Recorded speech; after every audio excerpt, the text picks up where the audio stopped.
Hi guys, Mrs. Buster here. I've got chapter 20 of Charlotte's Web, The Hour of Triumph. Special announcement, said the loudspeaker in a pompous voice.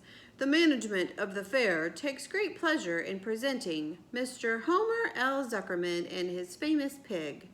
The truck bearing this extraordinary animal is now approaching the infield. Kindly stand back and give the truck room to proceed. In a few moments, the pig will be unloaded in the special judging ring in front of the grandstand, where a special award will be made. Will the crowd please make way and let the truck pass? Thank you. Wilbur trembled when he heard this speech. He felt happy but dizzy. The truck crept along slowly in low speed. Crowds of people surrounded it, and Mr. Arable had to drive very carefully in order not to run over anybody. At last, he managed to reach the judge's stand. Avery jumped out and lowered the tailgate. "I'm scared to death," whispered Mrs. Zuckerman. "Hundreds of people are looking at us." "Cheer up," replied Mrs. Arable. "This is fun." "Unload your pig, please," said the loudspeaker. "All together now, boys," said Mr. Zuckerman. Several men stepped forward from the crowd to help lift the crate. Avery was the busiest helper of all. "Tuck in your shirt, Avery," called Mrs. Zuckerman, "and tighten your belt. Your pants are coming down." "Can't you see I'm busy?" replied Avery in disgust. "Look," cried Fern, pointing. "There's Henry." She doesn't seem very interested in Wilbur anymore, huh? "And don't shout, Fern," said her mother, "and don't point." "Can't I please have some money?" asked Fern. "Henry invited me to go on the Ferris wheel again, only I don't think he has any money left. He ran out of money." Mrs. Arable opened her handbag. "Here," she said. "Here's 40 cents. Now don't get lost and be back soon. Our regular meeting place will be by the pig pen." Fern raced off, ducking and dodging through the crowd in search of Henry. "The Zuckerman pig is now being taken from his crate," boomed the voice in the loudspeaker. "Stand by for an announcement." I wonder what it's going to be. Templeton crouched under the straw at the bottom of the crate. "What a lot of nonsense," muttered the rat. "What a lot of fuss about nothing." Over in the pig pen, silent and alone, Charlotte rested. Her two front legs embraced the egg sack. Charlotte could hear everything that was said on the loudspeaker. The words gave her courage. This was her hour of triumph. That was the title of the chapter. As Wilbur came out of the crate, the crowd clapped and cheered. Mr. Zuckerman took off his cap and bowed. Lurvy pulled his big handkerchief from his pocket and wiped the sweat from the back of his neck. Avery knelt in the dirt by Wilbur's side, busily stroking him and showing off. Mrs. Zuckerman and Mrs. Arable stood on the running board of the truck. "Ladies and gentlemen," said the loudspeaker, "we now present Mr. Homer L. Zuckerman's distinguished pig. The fame of this unique animal has spread to the far corners of the earth, attracting many valuable tourists to our great state. Many of you will recall that never-to-be-forgotten day last summer when the writing appeared mysteriously on the spider's web in Mr. Zuckerman's barn, calling the attention of all the sundry to the fact that this pig was completely out of the ordinary. This miracle has never been fully explained, although learned men have visited the Zuckerman pig pen to study and observe the phenomenon. In the last analysis, we simply know that we are dealing with supernatural forces here, and we should all feel proud and grateful. In the words of the spider's web, ladies and gentlemen, this is some pig." Wilbur blushed. He stood perfectly still and tried to look his best. "This magnificent animal," continued the loudspeaker, "is truly terrific. Look at him, ladies and gentlemen. Note the smoothness and whiteness of the coat. Observe the spotless skin and the healthy pink glow of ears and snout. buttermilk, whispered Mrs. Arable to Mrs. Zuckerman. Note the general radiance of this animal. Then remember the day when the word radiant appeared clearly on the web.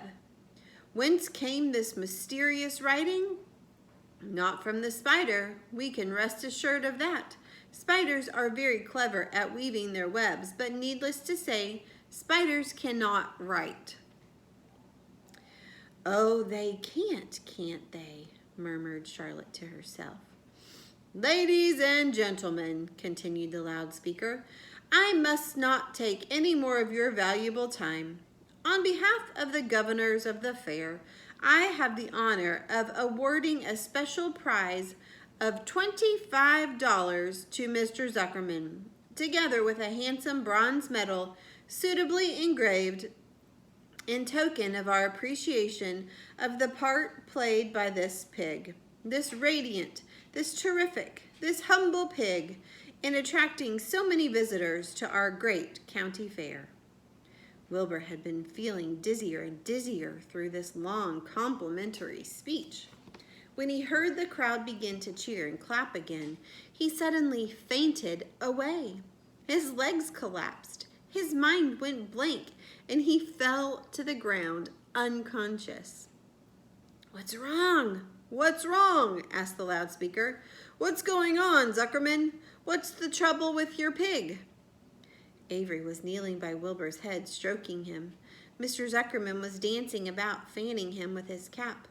He's all right, cried Mr. Zuckerman. He gets these spells. He's modest and he can't stand praise. Well, we can't give a prize to a dead pig, said the loudspeaker. It's never been done.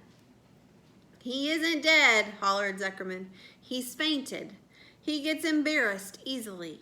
Run for some water, Lurvy. Lurvy sprang from the judge's ring and disappeared. Templeton poked his head from the straw.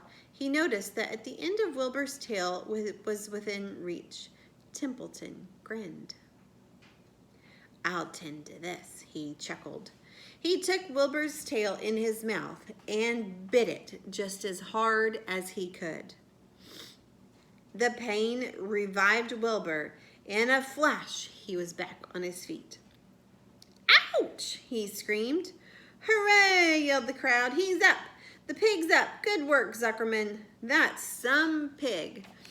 Everyone was delighted. Mr. Zuckerman was the most pleased of all. He sighed with relief. Nobody had seen Templeton. The rat had done his work well. Here's a picture. You see Wilbur laying down, and you can see Templeton down there, right by his tail. And now one of the judges climbed into the ring with the prizes. He handed Mr. Zuckerman 2 $10 bills and a $5 bill. Then he tied the medal around Wilbur's neck. Then he shook hands with Mr. Zuckerman while Wilbur blushed. Avery put out his hand, and the judge shook hands with him too. The crowd cheered. A photographer took Wilbur's picture. Here's a picture of that. The photographer, the medal around Wilbur's neck, shaking hands, all the people. A great feeling of happiness swept over the Zuckermans and the Arables. This was the greatest moment in Mr. Zuckerman's life. It's deeply satisfying to win a prize in front of a lot of people. As Wilbur was being shoved back into the crate, Lurvy came charging through the crowd, carrying a pail of water. His eyes had a wild look. Without hesitating a second, he dashed the water at Wilbur. In his excitement, he missed his aim, and the water splashed all over Mr. Zuckerman and Avery. They got soaking wet. For goodness sake, bellowed Mr. Zuckerman, who was really drenched. What ails you, Lurvy? Can't you see the pig is all right? You asked for water, Lurvy said meekly. I didn't ask for a shower bath, said Mr. Zuckerman. The crowd roared with laughter.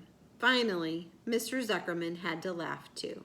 And of course, Avery was tickled to find himself so wet, and he immediately started to act like a clown. He pretended he was taking a shower bath.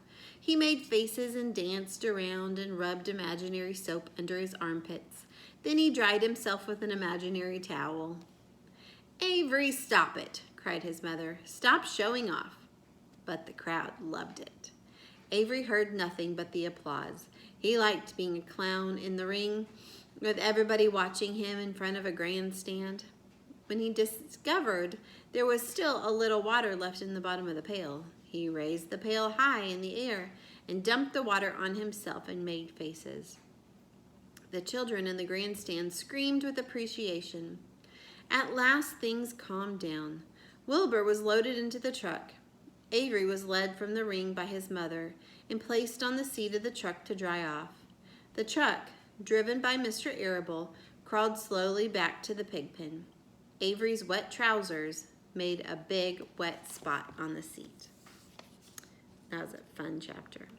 Okay, only 2 more chapters left and we're done with Charlotte's Web. See you tomorrow.